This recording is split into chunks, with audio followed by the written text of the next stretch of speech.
biggest myth about social media marketing ROI is that it isn't measurable. I think one of the biggest problems is social media has operated as a silo for far too long. And that's led to a feeling that it's hard to measure. Second problem is a lot of people that actually run social media channels come from a community management background, and they don't necessarily have the experience in digital marketing to put measurement frameworks in place. At EngageSciences, we see that as a mission and a challenge to help community managers understand and measure the value of social marketing and demonstrate that to the stakeholders in the marketing department.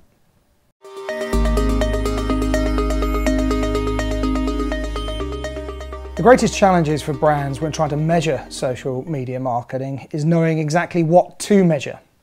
One of the problems with historical approaches is it's been focused on last-click attribution models. And what we know about social media is it's not actually big on last-click attribution. Social marketing at its heart is about actually establishing relationships with your customers that over time leads to a greater increase in brand advocacy as well as socially referred commerce. To really understand what the ROI is around social media marketing, you need to understand the long-term picture. So you need to be able to track each and every fan and how they're interacting with your marketing over time. If brands actually start to look at the value of an existing customer that might be connecting with them on their website, through their email newsletter, look at the value over a 6-month period of time frame prior to actually engaging in Facebook and becoming an engaged fan, they'll be shocked at the results. We see typically people getting anywhere from 20 to 30% uplift in the value post becoming an engaged fan as opposed to prior. It's that establishing of a relationship that leads to the value. You get closer to your customers and you get closer to their wallet over time.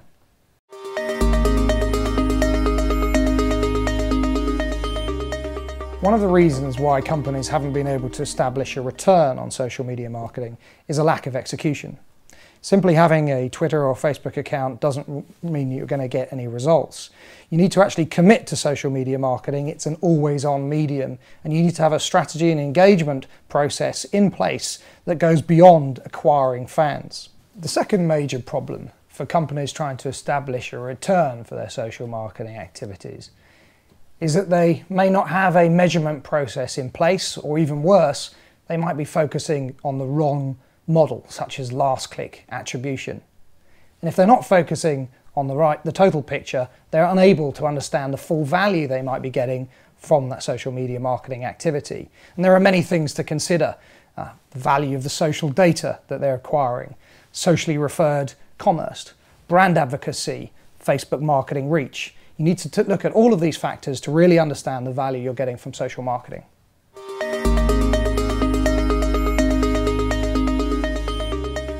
Segmentation is going to be a hugely important word for social media marketing ROI measurement in the future. Being able to look beyond just post-engagement and actually understand where the value is actually being derived from within your community requires segmentation.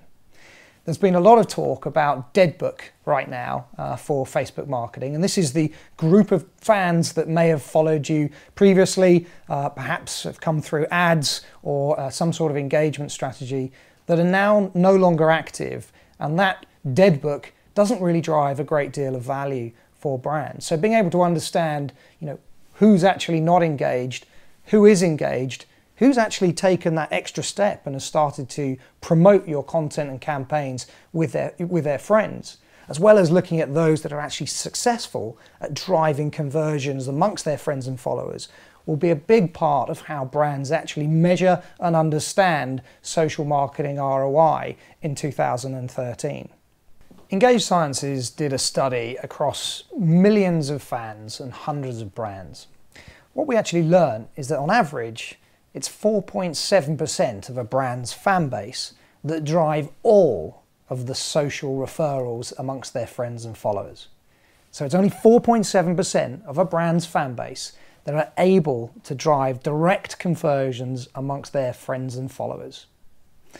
Now, what's interesting is that same group is also incredibly engaged with the brand. On average, they're 176 times more engaged than the average fan that comments on your posts or engages with your campaigns. So when you're actually looking at where the results come from social media marketing, the results come from a very small percentage. The problem is that most brands can't tell you who that group is amongst their community, and they don't have the ability to actually put programs in place to work with essentially what is their brand army. At EngageSciences, we've been focusing on giving people the analytics to really understand who are the groups of people that are driving the results in social media marketing. But not only that, to actually understand what are the groups within their community that aren't driving results, so they can start to put programs in place to move people through the funnel from just being a dormant fan through to actually being somebody that's engaged with you as a brand, to actually someone that's taken that extra step to start promoting your content and your campaigns to their friends, to then understanding who are that top 4.7% that are driving the lion's share of value for you as a brand. Being able to increase that 4.7% by just a couple of percent has huge impact downstream for both brand advocacy and socially referred commerce. To understand where you're getting value in your community, you need to track each and every fan and understand how they're engaging with you, your content and your campaigns over time. If you're not doing the tracking at a fan per fan level, you can't really understand who are the people that are driving the most value for you, who are the brand army that you should be concentrating on, and who are the people that are actually dormant, that are part of that dead book, that aren't actually driving any value for you in your Facebook marketing. And EngageSciences give you that insight at that per fan level.